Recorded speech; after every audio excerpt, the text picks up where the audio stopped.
From out of the stars, a beacon of light beckons humanity forward, bringing a message of scientific understanding, creative expression, and exemplifying love in action.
Greetings again from Unarius. This officially opens lesson number 2. There are lots of people in the world today who know the existence of many things but are unable to describe them factually and in a way in which people can understand them. That is the purpose of Unarius, which culminated as an outgrowth of the tension between fundamentalism and science, and build up from that time. This condition was further aggravated by an Austrian monk known Mendel. This holy and pious man, in going about in his gardens, and we cannot call these scientists devils because they were very religious in their nature. Darwin led his family in morning prayer every morning. Mendel found that in the plants and flowers of his garden that certain things happened. So genetics, compounded with Darwin's evolution, became something in which man learned to understand the creative processes which was going on around him. Previous to this time, there was a great deal of confusion. People believed in spontaneous regeneration, or in other various vagaries which had no scientific or factual explanation. So Darwin and Mendel did contribute much to the understanding and learning, did much to advance the thinking of mankind. And yet these principles in themselves were incomplete. Darwin did not know that in the animal and vegetable kingdoms there is a definite cycle of reincarnation or metempsychosis, whatever you wish to call it, just as it is in humans. The spiritual dimensions in which flowers, plants, trees, and animals progress back and forth and in their cycles are just as important to these plants and animals as they are to humans. And so, that is how we can learn to understand and to bring into our concept something beyond the veil of materialism. Now it begins to be very obvious to people at this time, or it should be if I have made my points clear, that there are some very definite elements which are lacking in the present day stage of development and evolution of mankind.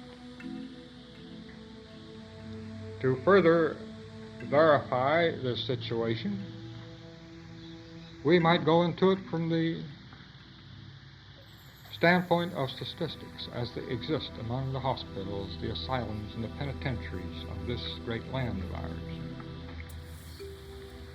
We are all being reminded daily that one out of 4 persons will eventually die from cancer. What is cancer? When the scientists begins to know and understand that every atom in the human body, like every other atom in the terrestrial dimension, is supported and continually supplied internally with energy from a spiritual dimension, then he will find the key to solving and unlocking what causes cancer. It is in, shall I say, the malformations in the transposition of the harmonic frequency relationships of the atomic structures with the higher realms and dimensions, which give rise to the condition known as cancer. The little atoms that compose the various cells, as they become disunified and lose their directive internal guidance and force, their intelligence, speed up, become wild and erratic. They are now destructive potentials instead of constructive. The atom itself is still a mystery to science, in spite of the fact that he has succeeded in creating either fissionable or thermonuclear weapons. It is still a mystery to the scientist. And he will never know of the innermost secret of what the atom really is until he becomes sufficiently clairvoyant to pierce beyond the veil of mortality. He will never know what the cause of cancer is. He will never know what the cause is of any other of these so-called incurable diseases, which are literally taking the lives of hundreds of thousands of people in our own fair land every year, people who die needlessly. Anyone who wishes to go into the hospitals and the asylums will see the truth of this statement.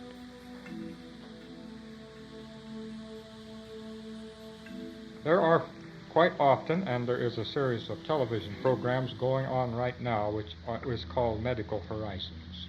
To any of you who have followed them, you will have at least seen partially some facet and some element of what medical science, psychiatric science, is going through at the present time.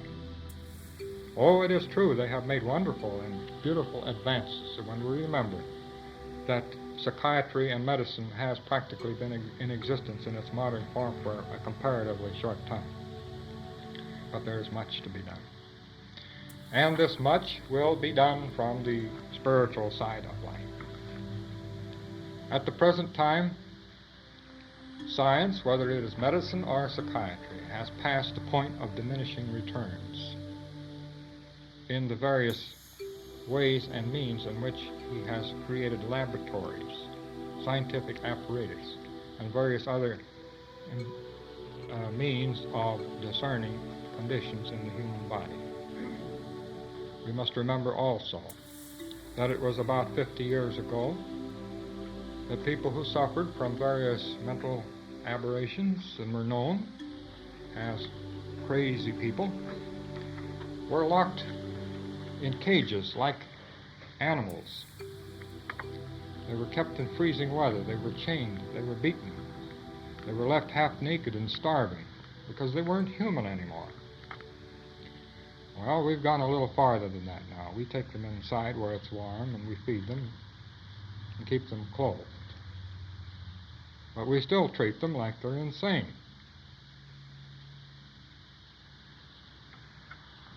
When we get down to the basic causes of insanity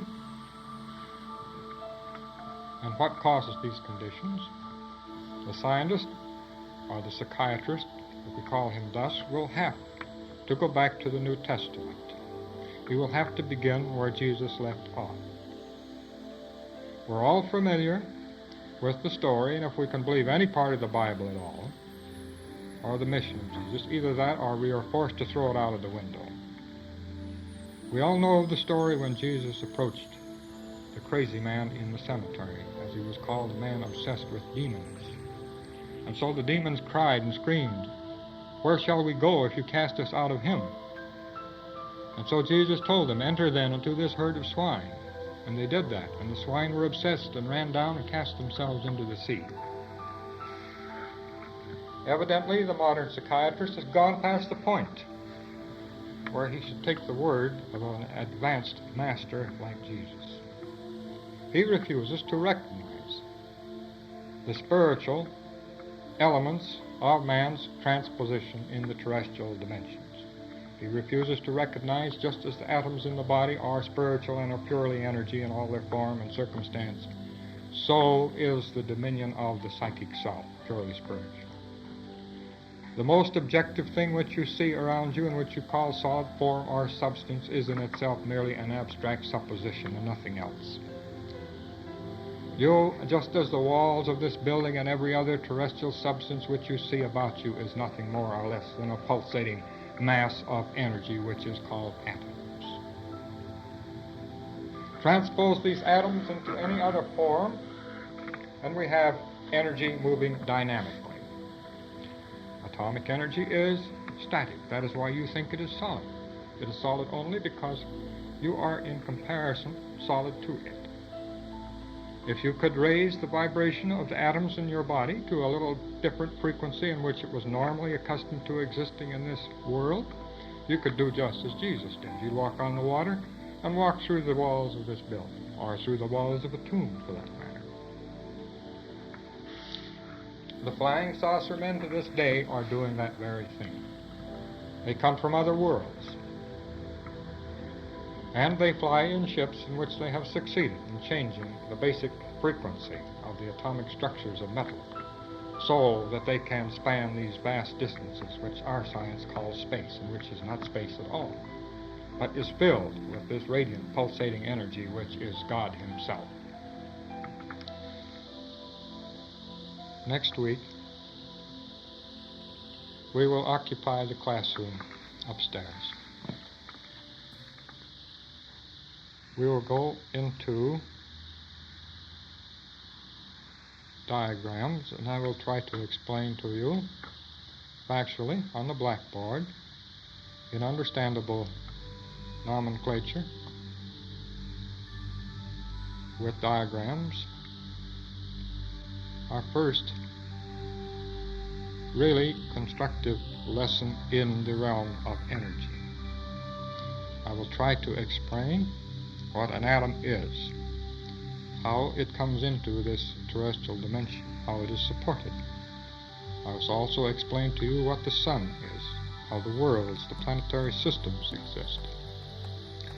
And I will try also to relate you to your inward self, to your God consciousness, which has been called the Christ self. I'm going to give very strong emphasis on our relationship in the field of energy, because this will be the key. And how much you assimilate of this wisdom which shall be given to you will depend primarily upon your success with the succeeding lessons, because they will all be based upon your ability to conceive energy.